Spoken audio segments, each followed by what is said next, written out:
ایران اور اسرائیل کے درمیان حالیہ تنازع میں فضائی طاقت اہم رہا۔ اسرائیل نے اپنی فضائیہ کے سب سے جدید اور خطرناک فائٹر جیٹس میدان میں اتارے، جن میں F-35I Adair, F-15 F-16I sofa شامل تھے۔ یہ تینوں طیارے بنیادی طور پر امریکہ کی تخلیق ہیں، لیکن اسرائیل نے اپنی مرضی کے مطابق کر کے انہیں اور بھی مہلک بنا دیا ہے۔ F-35I ایڈیر ایک پانچویں جنریشن کا اسٹیلتھ فائٹر ہے جو ریڈار پر بہت کم دکھائی دیتا ہے اور دشمن کے دش کر کے اندر تک گھس جانے کی صلاحیت رکھتا ہے۔ اس کے جدید سینسرز اور طویل فاصلے تک مار کرنے والے میزائل اسے ایران کے لیے سب سے بڑا خطرہ بنا دے۔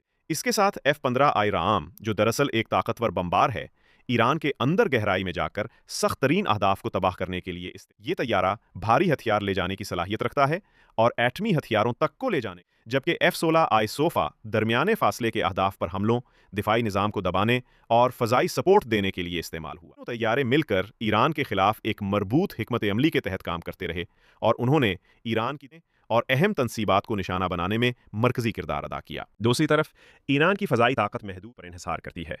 ایران نے روسی ساختہ MiG-29 طیارے استعمال کیے اور ڈاگ فائٹ کی صلاحیت کے لیے مشہور ہیں، لیکن جدید الیکٹرانک وارفیئر اور اسٹیلتھ مخالف ان کے مقابلے میں اسرائیل کے F-35 اور F-15 جیسے جیٹس کہیں زیادہ طاقتور ثابت ہوئے۔ ایران نے روس سے جدید 100 خریدنے کا اعلان بھی کیا ہے، جو کاغذ پر اسرائیلی F-35 کا مقابلہ کرنے کی صلاحیت۔ ان میں AISE radar, super manoeuvre ability اور طویل فاصلے تک مار کرنے والے جدید میزائل موجود ہیں، لیکن ایران کے پاس یہ طیارے محدود تعداد میں ہیں اور ابھی مکمل طور پر آپریشنل نہیں ہوئے۔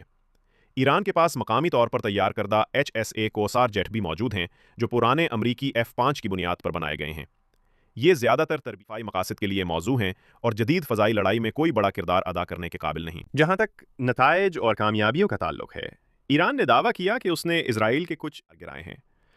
ایرانین میڈیا میں اس طرح کی رپورٹس بھی سامنے آئیں، لیکن کوئی بھی قابل اعتماد ثبوت موجود نہیں ہے۔ اسرائیل نے ان دعووں کو سختی سے مسترد کیا اور کہا کہ اس کے تمام طیارے صحیح سلامت واپس لوٹے۔ اسرائیل کے دعوے کے مطابق اس نے ایران کی جوہری اور فوجی تنصیبات پر بھرپور کامیاب حملے کیے اور دفاعی نظام کو شدید نقصان پہنچایا۔ حقیقت میں بھی نظر یہی آتا ہے کہ فضائی سطح پر اسرائیل کو برتری حاصل رہی۔ ایران سے زیادہ انحصار میزائلوں اور ڈرونز پر کیا، جو بعض جگہ مؤثر بھی ثابت ہوئے، لیکن براہ راست فضائی لڑائی میں اسرائیل کی ٹیکنالوجی اور حکمت عملی اس پر بھاری رہی۔ مجموعی اسرائیل کے پاس موجود امریکی ساختہ جدید فائٹر جیٹس اور ان پر کی گئی اپنی اپ گریڈیشن نے ایران کے پرانے روسی اور مقامی طیاروں کو پیچھے چھوڑ دیا۔ ایران کی اصل میزائل اور ڈرون پروگرام ہیں، لیکن جب بات فضائی جنگ کی ہو تو اسرائیل کی F-15I رام اور F-16I سوفا نے ایک بار پھر ثابت کیا اور اسٹیلتھ ٹیکنالوجی پرانے طیاروں پر مکمل سبقت رکھتی ہے۔ اسی وجہ سے حالیہ تنازع میں اسرائیل واضح کامیابی حاصل کی، جبکہ ایران کو اپنے پرانے سسٹمز اور محدود صلاحیتوں کی وجہ سے نقصان برداشت کرنا پڑا۔